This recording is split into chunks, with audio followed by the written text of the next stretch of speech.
کله چې موږ او تاسو ته څوک مزاحمت کوي موږ ورته وایو ته زما څخه څه غواړې، ته زما څخه څه غواړې. دا جمله په الماني ژبه داسې وایو، راځئ چې زده کړو داسې وایو: Was willst du von mir?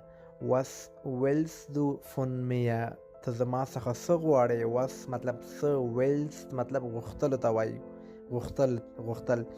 بیا وایو د مثال په تور موږ ورته وایو، تاسو ورته وایئ زه ستا څخه پیسې غواړم، زه ستا څخه پیسې غواړم. دا جمله په الماني ژبه داسې وایو. زده کړئ دوستانو: ich will Geld von dir.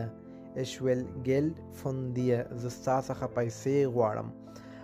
دوستانو Geld وایي پیسو ته، او که موږ ورته وایو زه اوس پیسې نه لرم، روپۍ نه لرم، زه اوس پیسې نه لرم یا روپۍ نه لرم، دا جمله په الماني ژبه څنګه وایي؟ تاسو په کمنټ کې ولیکئ، ګورو چې څوک یې صحیح لیکي.